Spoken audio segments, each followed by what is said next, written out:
वळूयात पुढल्या बातमीकडे. नीट पेपर फुटी प्रकरणी सामाजिक कार्यकर्ते सोनम वांगचुक यांच्या उपोषणाचा आजचा 19वा दिवस आहे. केंद्रीय शिक्षण मंत्री धर्मेंद्र प्रधान यांच्या राजीनाम्यासह विविध मागण्या सोनम वांगचुक यांच्या आहेत.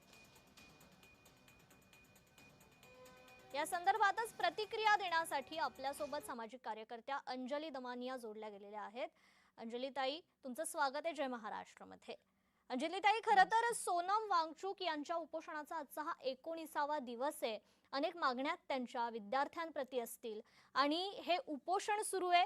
विरोधकांनी मात्र या उपोषणाला आता कुठेतरी पाठिंबा दिलेला आहे. तुमची प्रतिक्रिया काय आहे यावर? खरं तर मला असं वाटतं की सोनम वांगचुक यांच्यासारखा इतका मोठा शास्त्रज्ञ जो देशासाठी लढतोय, म्हणजे त्यांनी आज ते इतके विद्वान आहेत की जर ते परदेशी गेले तर खोऱ्याने पैसे कमवू शकतील, पण तसं न करता देशात राहून देशासाठी लढणं, म्हणजे आता त्यांनी काय काय केलं मी तुम्हाला सांगते की सैनिकांसाठी त्यांनी गलवान व्हॅलीमध्ये जिथे -15 डिग्री टेम्परेचर असतं नेहमी, तिथे त्यांनी एक वेगळ्या प्रकारची घरं बनवली सैनिकांसाठी की ज्यांनी +15 त्या याच्यात टेम्परेचर राहील, म्हणजे 30 डिग्रीचा फरक त्या सैनिकांचं जीवन चांगलं करण्यासाठी 30 डिग्रीचा फरक आणणारी घरं त्यांनी बांधली.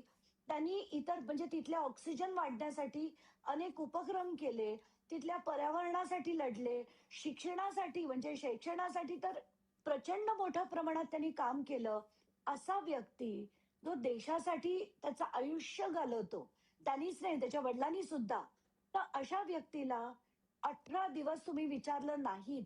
आज 19वा दिवस आहे. मला इतकं कसं तरी होत होतं गेले 3-4 दिवस, म्हणून मी काल दिल्लीला जाऊन आले. त्यांची भेट घेतली आम्ही संध्याकाळी. मला खूप खूप वाईट वाटलं त्यांची स्थिती बघून. त्यांना धड उभं राहता येत नाही, त्यांना चालता येत नाही, त्यांचे एक एक ऑर्गन फेल होत आहेत. त्यांचे मी सगळे ब्लड रिपोर्ट्स बघितले. त्यांचं WBC काउंट 3600, म्हणजे त्यांना कुठलंही इन्फेक्शन कधीही होऊ शकेल. त्यांना युरिक ऍसिड 11च्या वर आहे. म्हणजे त्यांचं आता खरं कसं असतं की उपोषण झाल्यानंतर म्हणजे सुरू केल्यानंतर आधी फॅट कमी होतं, फॅट नंतर मसल मास तुटायला सुरुवात होते, तर तेव्हा युरिक ऍसिड वाढतं. तर आत्ताच्या घटकेला आपल्याला ते युरिक ऍसिड सुद्धा मोठ्या प्रमाणात वाढलेलं दिसतंय, म्हणजे आता त्यांची मसल्स तुटत चालली आहेत. इतकंच नाही, थायरॉइड फंक्शनचा रिपोर्ट आणि हे मी माध्यमांना देखील आता पाठवले. तुम्ही ते दाखवा लोकांना की इतक्या विद्वान माणसाची अशी दयनीय स्थिती हे सरकार करू शकतंय. त्यांच्याकडे बघायला वेळ नाहीये. या सरकारला पक्ष फोडायला वेळ आहे. एकनाथ शिंदेना 100 वेळा भेटायला अमित शहाना वेळ आहे. सगळं करायला वेळ आहे. पण सोनम वांगचुककडे बोलण्यासाठी 4 माणसं पाठवायला या सरकारला वेळ नाहीये. मला खरंच माझ्याकडे शब्द नाहीयेत काय बोलावं. इतकं निर्दयी, इतकं म्हणजे भावनाहीन सरकार असू शकेल, हे आता पहिल्यांदाच बघायला मिळतंय. ही लोकशाही नक्कीच नाही. लोकांसाठी असलेलं राज्य असलं पाहिजे. लोकांच्या भावना, त्यांची उपोषणं, त्यांची आंदोलनं लोकशाहीत अतिशय महत्वाची आहेत. पण तसं बघायला लोकांना, यांना राजकारण्यांना वेळ नाहीये. कारण त्यांना फक्त सत्ता आणि माज या 2च गोष्टी आत्ता आहेत. एवढंच आपल्याला म्हणजे मला खूप राग आला. मी काल तिथे गेले, अक्षरशः डोळ्यातनं पाणी येत होतं की त्यांच्याबरोबर आणि 3 मुलं पण आहेत. ती सुद्धा 19 दिवस झाले. त्यांच्या तर ब्लड शुगर लेव्हल्स तुम्ही बघाल ना 43, 48, म्हणजे कधीही ती कोलॅप्स होतील, कोमात जातील अशी स्थिती आहे. पण या निर्दयी सरकारला त्यांच्याकडे बघायला वेळ नाही. अगदीच अंजलीताई, खरं तर महाराष्ट्रातून देखील राज ठाकरे असतील, उद्धव ठाकरे असतील, त्यांनी सोनम वांगचुक यांच्या उपोषणाला हा पाठिंबा दर्शवलेला आहे. अगदी राज ठाकरेंनी ट्विट करत सोनम वांगचुक यांच्या तब्येतीबाबत चिंता देखील व्यक्त केलेली आहे. याकडे तुम्ही कशा पद्धतीने पाहताय? आणि मला असं वाटतं की यांना एक फ्लाइट पकडून तिथे जायला काय प्रॉब्लेम आहे? त्यांच्याकडे काही पैसे नाहीयेत का? तिथे जाऊन त्या उपोषणाला पाठिंबा देणं गरजेचं होतं. त्याच्यावर तिथून स्टेजवरनं बोलणं गरजेचं आहे. तिथे हजारो मुलं रोज येतात. त्यांच्या समोर बोलणं गरजेचं आहे. पण तसं करताना दिसतच नाहीयेत. यांना काय माहिती, आता एक संधी आहे की आता पावसाळी अधिवेशन सुरू होणार आहे सेंटरचं. तर पार्लमेंट सेशन सुरू होण्याआधी हा एक मुद्दा आहे आणि म्हणूनच हे आता जागे झालेत. 15 दिवस मी यांना कोणाला तिथे जाताना बघितलं नाही, हा विषय उचलताना बघितलं नाही. आता एक संधी आली म्हणून बोलतात. हेच वाईट आहे. म्हणजे भावना संपल्यात, फक्त उरलंय ते राजकारण. अंजलीताई, खरं तर सोनम वांगचुक यांच्या उपोषणाचा जो मुख्य मुद्दा आहे तो म्हणजेच विद्यार्थ्यांप्रती आहे. विद्यार्थ्यांनी खरं तर अनेक अन्याय आतापर्यंत सहन केलेले आहेत.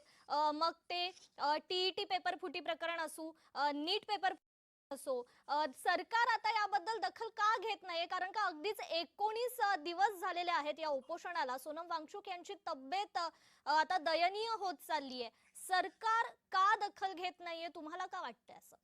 या एक नीट प्रकरण म्हणा, जेवढ्या सीबीएसई म्हणा, याच्यात किती मुलांचे प्राण गेले. 21 मुलं आतापर्यंत त्यांनी आत्महत्या केली. आणि असं काय सोनं चिकटलंय या धर्मेंद्र प्रधानमध्ये? का यांना असं दाखवायचंय, की तुम्ही लढा, जगा, मरा, आम्हाला काही फरक पडत नाही. आमचे धर्मेंद्र प्रधान काय अगदी कितीही युजलेस असले, तरी त्यांना आम्ही पदावरनं काढणार नाही. त्यांना कुठेही आम्ही डावलणार नाही. असंच करताना दिसतंय. खरं तर आता मला जी माहिती मिळतेय, की मंत्रिपदं ही बदलली जाणार आहेत. ही कधीही होतील. म्हणजे याचं हे अनाउन्समेंट आहे. पण ती जवळ-जवळ 15 दिवस थांबवली आहे. का? की हे आंदोलन जर मिटवलं, संपवलं, याच्यापुढे कोणी आंदोलन करण्याची हिंमत करणार नाही. हे या सरकारला दाखवून द्यायचं काय आहे की काय? असा प्रश्न मला पडलाय. कारण आत्ताच्या घटकेला कुठलंही म्हणजे कसं आहे की विचारधारा वेगळ्या असू शकतात. पक्षांच्या जे विचार करण्याची दिशा आहे ती वेगळी असू शकते. त्यांचे पक्ष वेगळे असू शकतात. पण ज्या माणसाला हृदय आहे, त्याला दिसेल की हा माणूस फक्त आणि फक्त का लढतोय? तर फक्त याची एज्युकेशन सिस्टम बदलली पाहिजे, अकाउंटेबिलिटी आली पाहिजे, म्हणून हा माणूस उपोषण करतोय. तर त्याला दाद देणं लोकशाहीत अपेक्षित आहे, हे आता विसरलेत सगळे. आणि त्याचसाठी मला वाटतंय, की सगळ्यांनी आपापल्या पक्षाच्या मर्यादा, अमुक-तमुक सोडून त्यांच्या पाठीशी उभं राहणं गरजेचं आहे. नाहीतर आपली लोकशाही संपल्याच जवळ. अंजलीताई, खरं तर सोनम वांगचुक यांचं हे जे कार्य आहे ते अफाट आहे. अगदी आपणच त्याचा उल्लेख केलेला आहे. मात्र अशा समाजाचं कल्याण करणारा एका व्यक्तीची सरकारकडून दखल घेतली जात नाहीये. अगदी त्यांची रास्त अशी मागणी आहे की शिक्षण व्यवस्था, जी देशाची शिक्षण व्यवस्था आहे, त्यामुळे विद्यार्थ्यांवर कुठेतरी अन्याय होतोय. त्यामुळे विद्यार्थी आता आक्रमक झालेले आहेत. कॉकरोच जनता पार्टीबद्दल तुम्ही काय म्हणाल?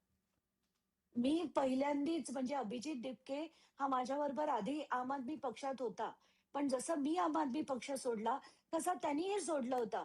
पण कसं असतं, की तो ॲक्टिव्हिझमचा किडा एकदा आपल्यात गेला ना, की तो बाहेर निघत नाही. म्हणून आम्ही प्रत्येक जण आपापल्या परीने लढतोय. तसंच हा छोटासा पोरगा आहे, जो तिथे मास्टर्स करायला अमेरिकेला गेला होता. पण जेव्हा आपल्या सीजेनी अतिशय विचित्र असं स्टेटमेंट केलं, की ही जेवढे ॲक्टिव्हिस्ट आहेत, ती सगळे कॉकरोच आहेत. ही सगळी मीडिया आहे, सोशल मीडिया आहे, ती कॉकरोचेस आहेत. असं म्हटल्यानंतर जो कॉकरोच जनता पार्टी त्यांनी बनवली, सॅटायरिकल मूव्हमेंट आहे ही. पण त्याच्यात आम्ही सगळेजण सभासद म्हणून पहिल्याच दिवशी झालो. का? कारण आता लोकशाहीत विरोधी पक्ष संपलाय आणि विरोधी पक्ष नसताना लोकांनाच पुन्हा जागं करणं गरजेचं आहे. आता आपण काही बांगलादेश, नेपाळसारखी स्थिती इथे आणणाऱ्यांपैकी कोणीच माणसं नाहीयेत. ही सगळी साधी माणसं आहेत आणि ज्यांना खरंच ही व्यवस्था जी बिघडलेली आहे, त्याचं परिवर्तन करून परत ठीक करणं, हेल्थ आणि एज्युकेशनवर फोकस असणं, हीच मागणी आहे आणि ही रास्त मागणी आहे. हे काही कोणी वेड्यासारखं काही मागत नाहीये.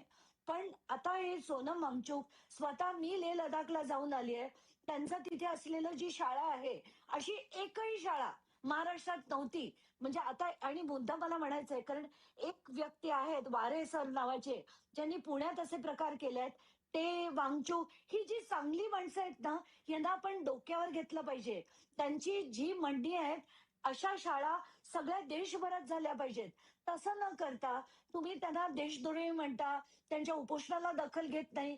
ही अतिशय विकृत मानसिकता आहे आणि ही आता ठेचायला लोकांनी बाहेर पडून पीसफुल आंदोलनं केली पाहिजेत आणि पीसफुल आंदोलनांची ताकद या सरकारला दाखवली पाहिजे. जी, निश्चितच. अंजलीताई, धन्यवाद आपण दिलेल्या या प्रतिक्रियेबद्दल.